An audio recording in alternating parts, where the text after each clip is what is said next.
What's up? Welcome back to the Risky Average YouTube channel.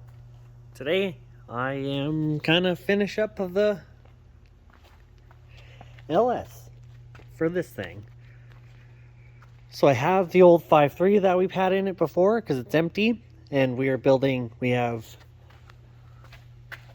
ICT billet front motor plates, and somewhere I built a mid plate for this, borrowing a empty Turbo 400 case to do it all instead of doing that.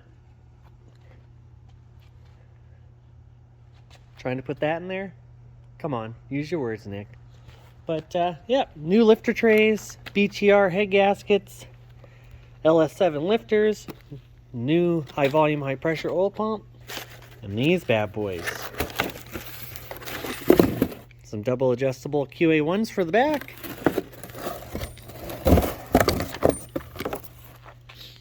To get this thing to plant the tire nicer, not separate as fast, you know, all the good stuff. Box full of stuff. We're also changing up the cam.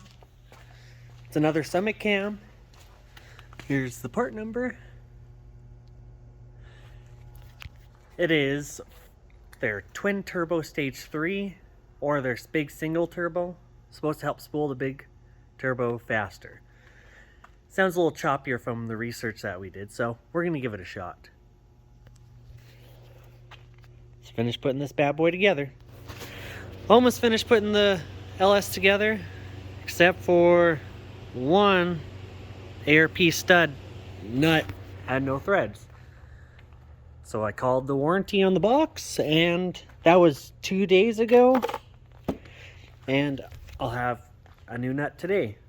ARP's warranty department was so fast and awesome to deal with, and I was in and made that phone call, and they said it was on the way in like 5 minutes.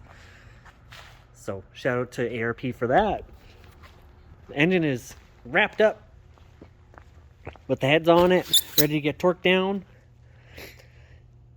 Lane's going to check on what the compression ratio is going to be on it. I've started. There's the mid plate that we're going to bolt in. I'm borrowing a empty Turbo 400, like I said before, to mock everything up. And we'll mock up the front plates also when that's all set in properly. And then we'll move on from there. We just got our ICT billet front motor plates cut to fit. And now I just got to build brackets off the frame to bolt it in. Suck it. And brackets for the mid plate also. And then the not blown shitty 5.3 block can go in there. Here we have a Wild Lane welding in his own shop.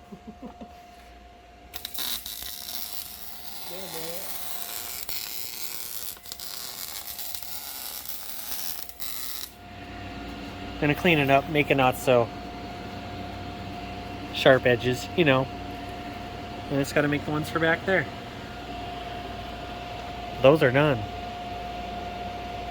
A little paint.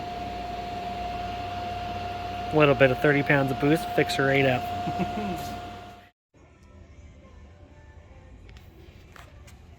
It's ready to go in its home. Yeah. Motor plate. Motor plate, mid plate, front plate, mid plate. And we're just going to leave the original engine mounts now for some lateral support. Overkill? Okay. Maybe change it later, but it's just easy for right now. We're trying to make it run And test. and test. Dyno test. And it's test fitting because this was already so close to the turbo. It is like there's one little spot touching here.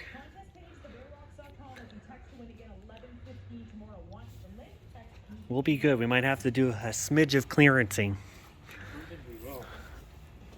That turbo blanket, you can hold your hand on it after it's... Yeah, I mean, we'll be good with that. It is touching right here. Yeah, but it's just touching the blanket. It's not... No, if you put your finger in there in the corner, just. Close enough. Good enough. Hold it, because I'm going to back this one off and spin it. We are kind of assembling this area now while we wait for our transmission. Always waiting. Oh, it's like our curse. So we're putting the Performance World 4-port steam kit back on. Running all of our plugs for the Holly. We clearanced this the other day because it was touching the turbo since the motor plate got added. We're basically, that's the goal, is to assemble the front and then slap the transmission in. Get it ready for a transmission, so all we gotta do is put a transmission in and fill the engine with oil. Yep. So we started looking at data logs because we were talking about, I don't even remember what now, but we were looking at data logs, and we looked back at one from our Rimby pass on Miles of Mayhem, and we made 20 pounds boost on that pass, and it had whatever 63 pounds of fuel pressure, which is right what it should be. It's a 1-to-1, and our base pressure is 43. And then we looked at our log from Tuner Bash, and Tuner Bash, we were struggling and losing fuel pressure, and we were trying to get the boost up a bit, and we kept adding some dome pressure, and it wasn't really reacting the way we thought it should. And we didn't, it was end of day, we were kind of tired, I guess, and just didn't think into it too much.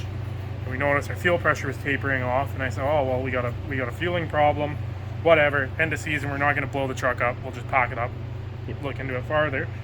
So then, yeah, today we look at the data log, it come over here, we're like, well, maybe we got a rip diaphragm in the pump, or in the fuel pressure regulator. So we go to pull the cap off the fuel pressure regulator, and our little bolts come, they were hand tight. Barely hand tight.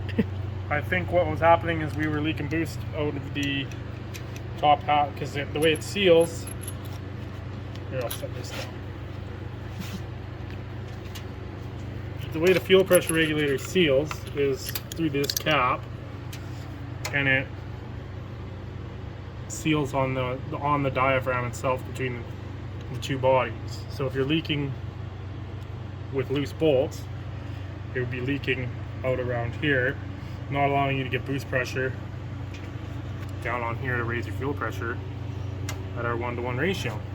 So we're gonna blue Loctite them, put it back together, Test it on the dyno. Test it on the dyno, and we'll see. But I think we found one of we're really looking for a problem, and we ended up finding what our problem was. Hopefully. Find out. And we had a loose ground on the main pump. Yeah, so we had a loose ground on the main fuel pump too. So a couple different things.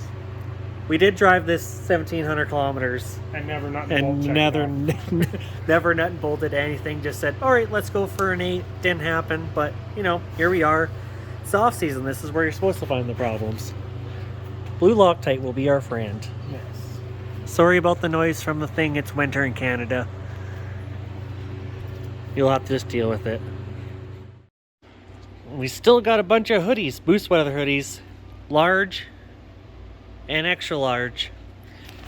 They're cozy and warm, and it's still pretty cold outside here in Alberta. If you're from anywhere else, throw us a message on any of our socials, and we'll send you one.